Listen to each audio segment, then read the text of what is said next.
bendiciones para la iglesia, para todos los hijos de Dios, para todos los hermanos de la Congregación del Conocimiento Pleno que se reúnen para escuchar la palabra del Señor en esta hora. Doy gracias a Dios por sus vidas. Doy gracias a Dios por bendecirnos a todos, por ayudarnos en este tiempo. Realmente Dios ha sido fiel a su palabra y estamos bendecidos, protegidos, guardados, escondidos. Algunas dificultades, algunos pequeños problemas, pero Dios es bueno. Ya tenemos pasando los 2 meses de confinamiento en nuestros hogares, una experiencia que el mundo nunca había tenido, pero que Dios tiene planes y propósitos grandes con este tiempo, con la iglesia y con su pueblo. De modo que me gozo por todos ustedes, y a los que no he podido ver y a los que no he podido tener noticias, los declaro en bendición, declaro en victoria. Creo que están bendecidos. Y lo que Dios quiere en este tiempo es que estemos firmes y constantes, creciendo. Dios no quiere que en este examen ninguno quede eliminado. Este examen que Dios está haciendo en este tiempo, lo que Dios quiere es que todos resultemos aprobados. Dios no quiere que ninguno haya tomado las cosas y no haya entendido. Y quizás haya dejado de orar, de leer, de escuchar la palabra, porque sería algo terrible lo que podría pasar con nosotros si tomamos una actitud equivocada. Vamos a estar leyendo hoy la palabra del Señor en segunda carta a los Corintios, capítulo 1, verso 15. Vamos a tocar un tema bien interesante porque Dios quiere capacitarnos conforme al propósito que Él tiene con su iglesia, con su pueblo en este tiempo. Dios quiere prepararnos, Dios quiere adiestrarnos para que hagamos una labor bien efectiva. Entonces, vamos a estar meditando en esta palabra y quiero que lea conmigo segunda carta a los Corintios, capítulo 1, versículo 15. Dice: con esta confianza quise ir primero a ustedes para que tuvieran una segunda gracia. Para que tuvieran, ¿qué? Una segunda gracia. Quiero que hagamos una oración corta al Señor para que nos ayude en esta hora. Padre soberano, Dios poderoso, Rey del cielo, te glorificamos y te exaltamos a ti, Señor. Damos gracias por tu bondad, por tu favor, por bendecirnos día tras día, por manifestarte en nuestras vidas, por glorificarte de una manera poderosísima, Señor. Gracias te doy por bendecir tu iglesia, tu pueblo, cada uno de tus hijos, Señor, que están en Cali, Colombia, en el mundo entero, Señor. Gracias por proteger, por bendecir, por proveer, por suplir todas nuestras necesidades de una manera poderosísima, Señor. Padre, gracias. Queremos que en esta hora, Señor, tú nos ministres por tu Espíritu, tu bendita palabra, y que ella quede implantada en nuestro interior para que podamos hacer una labor, una tarea poderosísima en este tiempo para la gloria de tu santo nombre en Cristo Jesús. Amén. He titulado el tema de esta tarde: los asesinos en gracia. Es un título como agresivo, como violento, pero vamos a ver de que de pronto sí es un tema grotesco, pero vamos a ver de qué se trata y qué es lo que Dios quiere con nosotros en este tiempo. Entonces, el apóstol Pablo dice: con esta confianza quise ir primero a ustedes para que tuvieran una segunda gracia. O el apóstol Pablo fue a los Corintios a llevarles un mensaje para que ellos entraran en la segunda gracia. Y si hay una segunda, quiere decir que hay una primera gracia. Y la primera gracia es el antiguo pacto. La segunda gracia es el nuevo pacto. La primera gracia es el Antiguo Testamento y la segunda gracia es el Nuevo Testamento. La primera gracia, el vino viejo; la segunda gracia, el vino nuevo. La primera gracia, el sacerdocio levítico; la segunda gracia, el sacerdocio de Melquisedec. Para que vayamos haciendo una analogía entre qué es la segunda gracia y qué es la primera gracia. Entonces, vamos a leer Juan capítulo 1, verso 14. Evangelio de Juan, capítulo 1, verso 14, para que nos vamos metiendo en el tema de los asesinos en gracia, de lo cual le anticipo que Dios no quiere que nosotros seamos así, pero muchos, al no entender esto, nos convertimos en asesinos de la gracia. Dios quiere prepararnos en este tiempo porque estamos en la campaña evangelística más poderosa que se ha sucedido en todo el planeta Tierra. Y Dios quiere que usted y yo, como hijos de Dios, nos preparemos y nos capacitemos para poder hacer la tarea de la mejor manera. Porque quizás en ese buen deseo, en esa buena intención, de pronto no vamos a hacer la tarea de la mejor manera. Y Dios quiere prepararnos, Dios quiere instruirnos a través de su palabra para que hagamos una excelente labor y que podamos cumplir a cabalidad el plan que Él se ha trazado en este tiempo con sus hijos en este planeta Tierra. Juan, libro de Juan, capítulo 1. Vamos a leer el verso 14, dice así: y aquel verbo fue hecho carne y habitó entre nosotros. ¿Quién es el verbo? Cristo. ¿Quién es la carne? Jesús. Es poderoso ir entendiendo todas estas cosas. Y aquel verbo fue hecho carne y habitó entre nosotros, y vimos su gloria, gloria como el unigénito del Padre, lleno de gracia y de verdad. ¿De qué estaba lleno Jesús? De gracia y de verdad. Dice el verso 15, Juan dio testimonio de él y clamó diciendo: este es de quien yo decía, el que viene después de mí es antes de mí, porque era primero que yo. Porque de su plenitud tomamos todos, y gracia sobre gracia. O sea, cuando dice gracia sobre gracia, está hablando de la gracia plena, de la completa gracia, de la gracia pura. La gracia pura comenzó después de que Jesús murió en la cruz y resucitó al tercer día. Ahí comenzó la segunda gracia. Todo lo que aconteció antes de su muerte es la primera gracia. Entonces, en la primera gracia, Jesús, cuando aparece, toma las sombras, toma las figuras del antiguo pacto, ¿sí?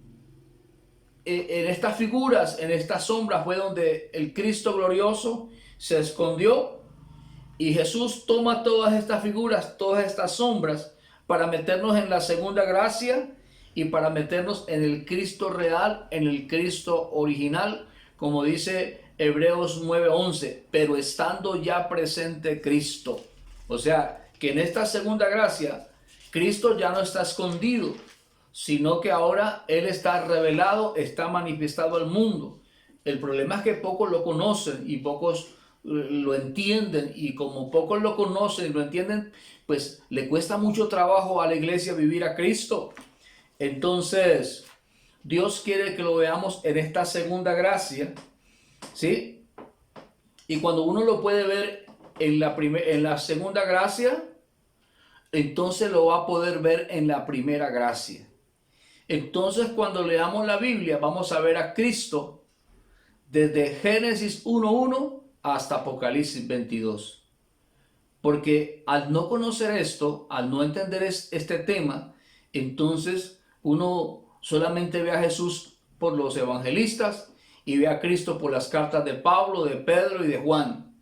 Y Dios quiere que podamos ver al Cristo glorioso, al Cristo eterno, que está en toda la Escritura, porque Él es el personaje central de toda la Biblia. Entonces, Dios quiere que en la segunda gracia lo veamos en vivo y en directo, y en la primera gracia lo veamos escondido en todas las sombras, figuras, tipos, símbolos, sacrificios, ritos y ceremonias, porque Él se escondió en la primera gracia, se escondió en todas estas cosas.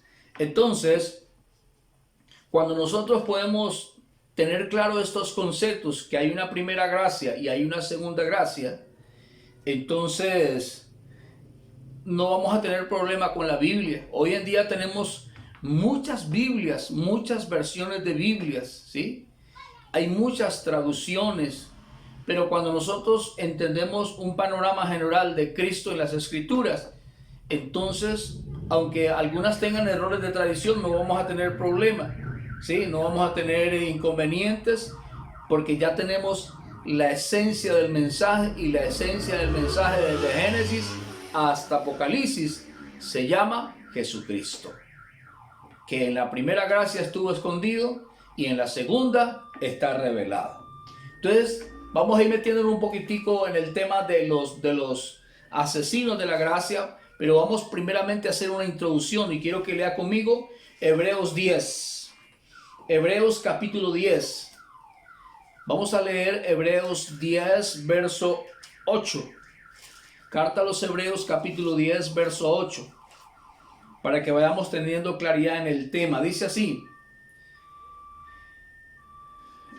vamos a leerlo desde el verso 5, Hebreos 10, 5 dice, por lo cual entrando en el mundo dice, ¿quién fue el que entró en el mundo? Dios. El Dios invisible se hace visible en la persona de Jesús. Por eso dice, por lo cual entrando en el mundo dice, sacrificio y ofrenda no quisiste, mas me preparaste cuerpo. Ese cuerpo físico, visible, tangible, era Jesús. Holocaustos y expiaciones por el pecado no te agradaron. Entonces dije, he aquí que vengo, oh Dios, para hacer tu voluntad, como en el rollo del libro está escrito de mí. O sea, todo lo que hablaron los profetas, todo lo que habló el antiguo pacto, él hablaba de Cristo. Y dice el 8, diciendo primero, sacrificio y ofrenda y holocaustos y expiaciones por el pecado no quisiste, ni te agradaron, las cuales cosas se ofrecen según la ley mosaica. O sea, la ley mosaica fue la primera gracia. Y diciendo luego, he aquí que vengo, oh Dios, para hacer tu voluntad. Quita lo primero para establecer lo último. ¿Qué es lo primero? La primera gracia. ¿Qué es lo último? La segunda gracia. Dice el verso 10, en esa voluntad somos santificados mediante la ofrenda del sacrificio de Jesucristo. ¿Sí? Quiero que note algo, lea despacio, dice, en esa voluntad somos santificados mediante la ofrenda del cuerpo de Jesucristo. El cuerpo de Jesucristo, ¿cómo se llamaba? Jesús. ¿Sí? Hecha una vez para siempre. O sea, Jesús, cuando Jesús estaba aquí en la tierra, él era un cuerpo físico y dentro de él estaba Jesucristo. Entonces dice, quita lo primero para establecer lo último. Entonces, hay que quitar lo primero para establecer lo último. En el antiguo pacto había un sacerdocio levítico. En el nuevo pacto hay un sacerdocio de Melquisedec. En el primer pacto, los sacerdotes eran escogidos de la tribu de Leví. En el segundo pacto, el sumo sacerdote fue escogido de una tribu llamada de Judá. O sea que eso primero, Dios lo colocó temporal, pero lo que viene después de lo primero es lo segundo, la segunda gracia, y esa es eterna. La primera gracia era temporal, el primer sacerdocio levítico era temporal, el segundo sacerdocio de Melquisedec es eterno. Entonces, es importante que tengamos claras estas cosas. En Juan capítulo 4, cuando la mujer samaritana se encuentra con Jesús y tiene un diálogo con él, y él le habla la palabra y le comparte el mensaje del evangelio del reino, cuando ella recupera su identidad y ella se mira en ese espejo del gran yo soy, entonces ella entiende, recupera su identidad y ella suelta ese cántaro. Dice la Biblia que ella soltó el cántaro. El cántaro representa la religión, la tradición, representa lo mundano, lo terrenal, todo aquello que la tenía atada a este mundo. Y ella abrazó la segunda gracia. Porque cuando usted lee el pasaje de Juan capítulo 4, ella habla del Mesías. O sea, ella tenía una información, tenía un conocimiento, mas no conocía a Cristo. Cuando ella se encontró con Jesús y encontró en Jesús al Cristo glorioso, al yo soy, la fuente de vida, la fuente de todo poder, ella entonces soltó el cántaro. Hay otro pasaje donde hay un hombre llamado Bartimeo, que era ciego. Dice que Jesús iba pasando, iba predicando, y cuando Bartimeo oyó que era Jesús, ¿sí?, él clamó a gran voz: Jesús, hijo de David, ten misericordia de mí. Y dice la escritura que le decían que se callara, pero él clamaba con mayor vehemencia: Jesús, hijo de David, ten misericordia de mí. Y Jesús lo oyó y lo llamó. Y cuando lo llamó, él soltó la capa. Esa capa representa también la religión, la tradición, representa al almático, representa todas aquellas cosas que han contribuido a que mi vida no avance, a que mi vida no trascienda. Entonces, cuando Bartimeo, tiene ese encuentro con Jesús, le dijo: capa, vete de aquí, no te necesito más, me has metido solamente, me has hecho de mí solamente un mendigo, y ahora voy a ser un rey, porque eso es lo que yo soy. Él entendió que él era un rey. Y dice la Biblia que él seguía a Jesús, ¿sí? Entonces él se despidió de la capa, porque se conectó con el yo soy. El yo soy tu sanador, el yo soy tu ayudador, el yo soy tu proveedor, el yo soy tu protector. Esa es la segunda gracia. Por eso es que la segunda gracia es mucho mejor, aunque tiene una mayor demanda, pero es muchísimo mejor. Es un pacto mejor, es un sacerdocio mejor.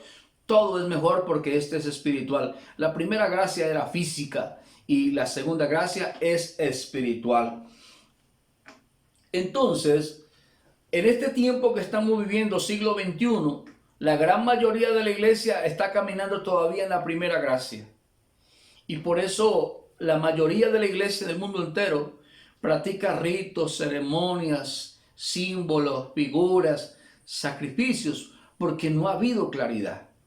En este tiempo Dios quiere formarnos y capacitarnos para que nosotros seamos de gran ayuda en la extensión del Evangelio del Reino, para que podamos cooperar, para que la iglesia pueda salir de ese atraso y pueda ponerse al día en la verdad presente, en el pacto nuevo y en el vino nuevo. Y Dios quiere formarnos y capacitarnos para que hagamos una buena labor, ¿sí? Entonces, cuando la iglesia hoy está caminando en la primera gracia, cuando ya Dios determinó solamente la segunda, entonces la iglesia se pierde el privilegio de disfrutar de la herencia. No pierde la herencia, sino el privilegio de disfrutar, del disfrute, de la fiesta, del gozo. Por eso Dios quiere que tengamos esto claro, ¿sí? Dios quiere que tengamos claridad en este tema. Vamos a leer un poquito en Mateo 18. Mateo capítulo 18, verso 23. Libro de Mateo capítulo 18, verso 23. Vamos a leer un pasaje. Mateo 18, verso 23 dice así la palabra: por lo cual el reino de los cielos es semejante a un rey que quiso hacer cuentas con sus siervos. Y comenzando a hacer cuentas, le fue presentado uno que le debía 10,000 talentos. A este, como no pudo pagar, ordenó su señor venderle y a su mujer e hijos y todo lo que tenía, para que se le pagara la deuda. Entonces aquel siervo postrado le suplicaba diciendo: Señor, ten paciencia conmigo y yo te lo pagaré todo. El señor de aquel siervo, movido a misericordia, le soltó y le perdonó la deuda. Pero saliendo aquel siervo, halló a uno de sus consiervos que le debía 100 denarios, y haciendo de él le ahogaba diciendo: págame lo que me debes. Entonces su consiervo, postrándose a sus pies, le rogaba diciendo: ten paciencia conmigo y yo te lo pagaré todo. Mas él no quiso, sino que fue y le echó en la cárcel hasta que pagara la deuda. Viendo sus consiervos lo que pasaba, se entristecieron mucho y fueron y refirieron a su señor todo lo que había pasado. Entonces, llamándole a su señor, le dijo: siervo malvado, toda aquella deuda te perdoné porque me rogaste. ¿No debías tú también tener misericordia de tu consiervo, como yo tuve misericordia de ti? Entonces su señor, enojado, le entregó a los verdugos hasta que pagara todo lo que debía. Entonces Vemos aquí que un hombre tenía una deuda muy grande y el Señor se la perdonó, pero cuando salió libre se encontró con alguien que le debía una pequeña cantidad y él lo azaraba, lo agobiaba hasta que le pagara. Como él no tenía con qué pagarle, entonces dice que lo acusaba mucho. Y cuando le dijeron a aquel señor que le había perdonado la deuda mayor, este se enojó. Entonces, esto representa los asesinos en la gracia. Dios nos perdonó a nosotros toda la deuda y nos limpió con su sangre de toda nuestra maldad, ¿sí? Y Dios quiere que nosotros ahora no podamos atacar a nuestros hermanos que están caminando en la primera gracia. Dios quiere que nosotros podamos ayudarles a ellos. Porque muchas veces cuando alguien tiene una pequeña información de la segunda gracia, entonces comienza a ser objeto de burla y de mofa aquellos que están en la primera gracia por lo que practican, por la fe que ellos tienen. Y Dios no nos ha puesto a nosotros para que nos burlemos ni para que hagamos mofa de ellos, sino para que podamos ayudarle. Si ellos atentan contra nosotros, nosotros no tenemos que responder de la misma forma, sino que tenemos que mirarlos con amor, porque Dios nos da el privilegio de poder conocer secretos y tesoros escondidos para poder ayudarlos a ellos, porque ellos están en ignorancia y ellos, aunque hablan de Dios, predican de Dios, oran a Dios, no conocen al Señor, por eso no pueden vivirle. Y si Dios ha permitido que nosotros podamos, por su misericordia, conocer un poquitico el Señor, es para que nosotros podamos ayudarles a ellos, podamos guiarles, podamos orientarles para que ellos también puedan participar del privilegio, del disfrute de la herencia. Porque el que no conoce a Cristo no disfruta la herencia, no la pierde, pero no la puede disfrutar. Y el plan que Dios tiene es que todos nosotros, sus hijos, que estamos en el mundo entero, podamos disfrutar esa herencia que Él ya ganó para nosotros en la cruz del Calvario. Y Él no quiere que nosotros seamos esos verdugos, Él no quiere que nosotros seamos esos asesinos, sino que seamos esos colaboradores del Señor Jesucristo. Cuando Dios por su misericordia permite que nosotros podamos ir conociendo la segunda gracia, uno sale de la esclavitud y cuando alguien sale de una cárcel, sale con rabia, sale con odio, a veces por haber estado tantos años allí. Y cuando nosotros nos encontramos con aquellos que están presos en la primera gracia, el deseo de uno a veces no bueno, sino que es malo, es querer convertirlos, querer sacarlos de esa cárcel de un momento a otro. Y Dios no trabaja con sucesos, sino que Dios trabaja con procesos. Y en ese afán de nosotros sacarlos de esa tiniebla, de esa oscuridad, entonces nos convertimos en personas fastidiosas. Y entonces, antes de colaborar a la extensión del reino, somos un estorbo. ¿Qué es lo que Dios quiere? Que seamos estratégicos, que seamos inteligentes para poder colaborar, para poder ayudar a que el reino sea extendido. Entonces, el plan que Dios tiene con nosotros en este tiempo es que miremos a nuestros hermanos que están en la primera gracia y los miremos con amor. Los miremos como los mira Dios, con misericordia. Los miremos como nuestros hermanos que están atrasados y que necesitan la ayuda de Dios a través de nosotros. Pero al no entender nosotros, lo que hacemos es atacar los rudimentos que ellos practican, las ceremonias, y hacer burla de esas cosas. Y entonces nos vamos a ganar el fastidio y no vamos a cumplir el propósito.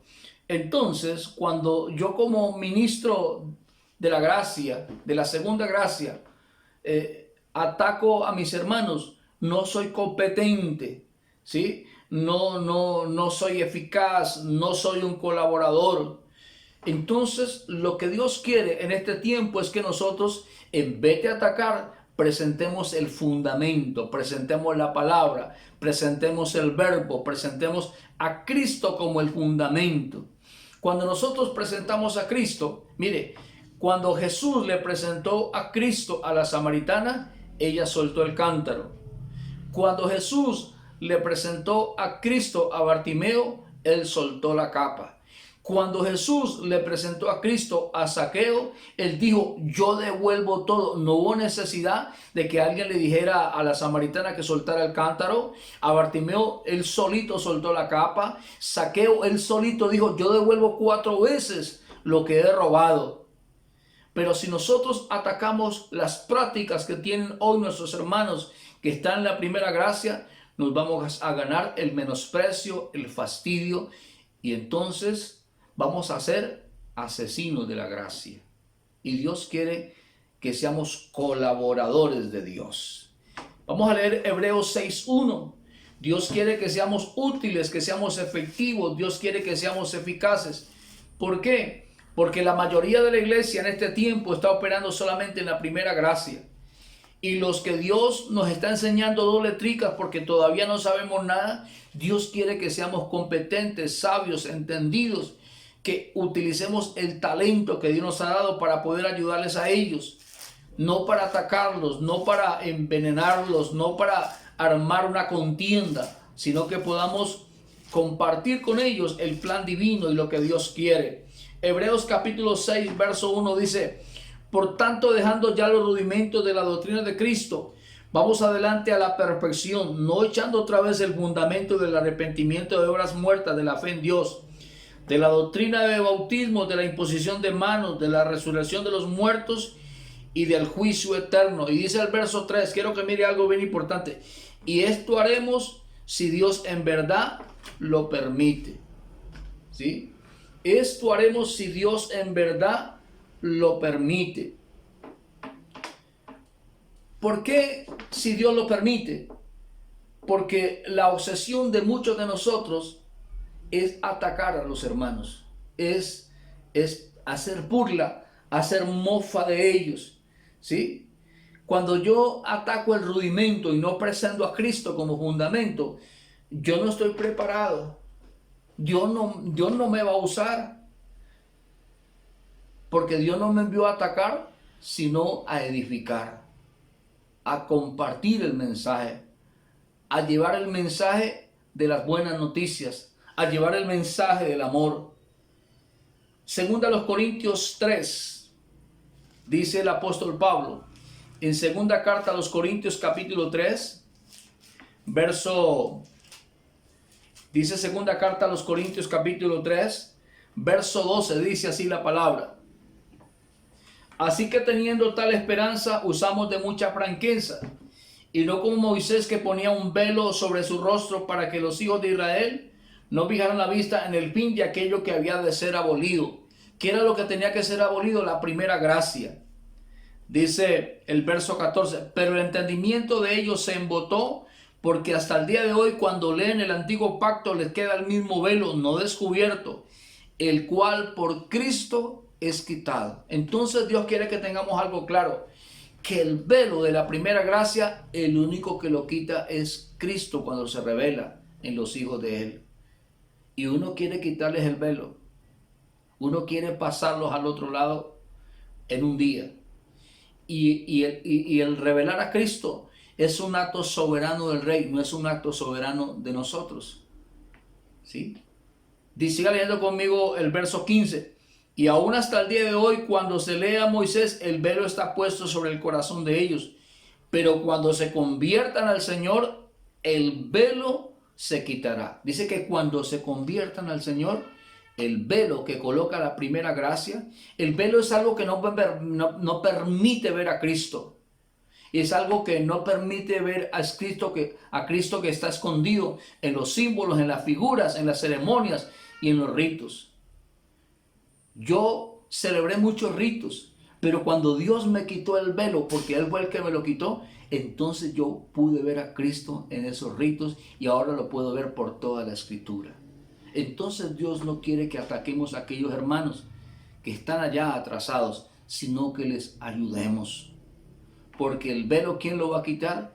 Cristo, cuando se revele a cada uno de sus hijos, es el que va a quitar el velo. Dice el 17, porque el Señor es el Espíritu, Y donde está el Espíritu del Señor, ahí hay libertad. Ahí hay libertad. El que quita los velos, ¿quién es? El Señor. ¿Sí? Por eso a muchos hijos de Dios no lo reciben, porque en vez de ayudarnos nos volvimos fastidiosos. ¿Sí? Muchos no nos quieren ver y apenas nos ven, nos voltean la calle. ¿Sí? Y cuando yo no soy competente, no soy capacitado por el Señor para llevar el mensaje, entonces mi vida no trasciende. Y por eso no hay un crecimiento en las congregaciones, no hay un crecimiento financiero, ¿sí? Y es ahí donde muchos ministros y muchos hijos del rey se sienten frustrados. Pero lo que Dios quiere es que podamos replantear la estrategia que el Señor nos replantea en esta hora a través de su palabra. Entonces es allí donde nos toca hablar de un evangelio que no vivimos. Hablamos de sanidad, estamos enfermos. Hablamos de una buena economía y no tenemos nunca un peso. Hablamos de un Cristo glorioso y estamos llenos de miedo. Y Dios quiere que nosotros, que lo que hablemos, lo podamos vivir, ¿sí? Entonces Dios quiere que tengamos la actitud correcta para poder ser útiles en este tiempo que Dios ha gestado la campaña evangelística más poderosa de toda la tierra. Hebreos 13:20, mire. Hebreos capítulo 13, verso 20. Mire lo que dice el Espíritu Santo en Hebreos 13:20. Dice, y el Dios de paz, que resucitó de los muertos a nuestro Señor Jesucristo, el gran pastor de las ovejas, por la sangre del pacto eterno, los haga actos. El que nos va a hacer actos es Jesucristo. Hay muchos que hablan de Jesucristo, hay muchos que hablan de la segunda gracia, pero no lo conocen a Él todavía. ¿Por qué no lo conocen? Porque no viven la palabra, porque la palabra no ha cobrado vida en sus vidas. Tienen solamente una información. Por eso cuando Cristo se revela a su vida y a mi vida, Él me da la actitud correcta para no atacar, para no pelear, para no contender, sino para edificar la iglesia. Dice, los haga actos en toda buena obra, para que hagan su voluntad, haciendo Él en ustedes, para que Él nos utilice a nosotros como instrumentos, haciéndole en ustedes lo que es agradable delante de Él por Jesucristo, el cual sea la gloria por los siglos de los siglos. Entonces, cuando yo soy competente, cuando soy entendido, tengo sabiduría, inteligencia espiritual para hacer la obra del Señor, en este tiempo camino con puertas abiertas. Tengo el respaldo del cielo, ¿sí? Entonces, ya no tengo un lenguaje agresivo, no tengo un lenguaje ofensivo, sino que tengo un lenguaje de amor, un lenguaje que cautiva, un lenguaje que transforma.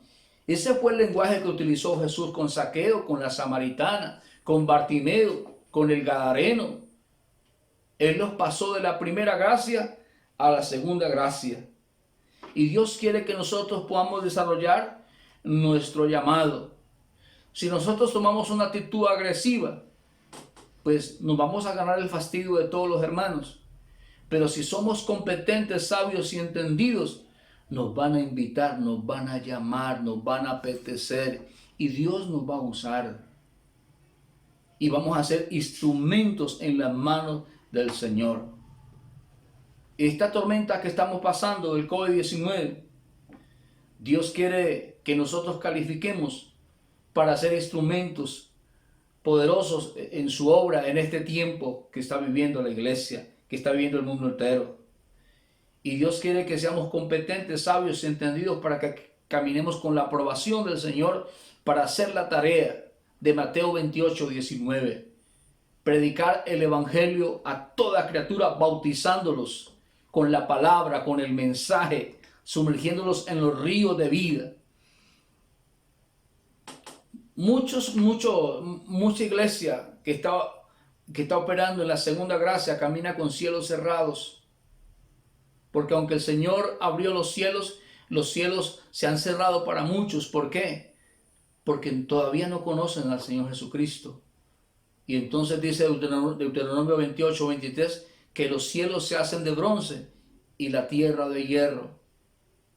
Quiere decir que hacemos una cosa y otra y nada nos sale. Porque tenemos, aunque los cielos están abiertos, yo con mi actitud, con mi carácter ofensivo, agresivo, porque no tengo claro el mensaje del Señor, he cerrado los cielos y la tierra se ha hecho de hierro. Una tierra de hierro no produce nada. Dios quiere que cambiemos la actitud. Por eso es que Jesucristo es el que nos hace actos para toda buena obra. Esta oportunidad que estamos viviendo en la iglesia es la oportunidad más gloriosa que estamos buscando. Y en este tiempo nosotros tenemos que replantear la estrategia, dejarla nuestra y tomarla del Señor, rendirnos a Él. Porque si lo hacemos, Dios nos va a dar los recursos humanos, financieros, tecnológicos para ser parte de la campaña evangelística más poderosa sobre toda la tierra.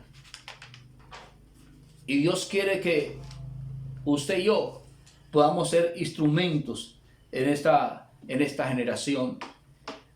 Si no paso el examen, entonces estoy limitado, estoy con puertas cerradas y corro el riesgo de que todo se me seque.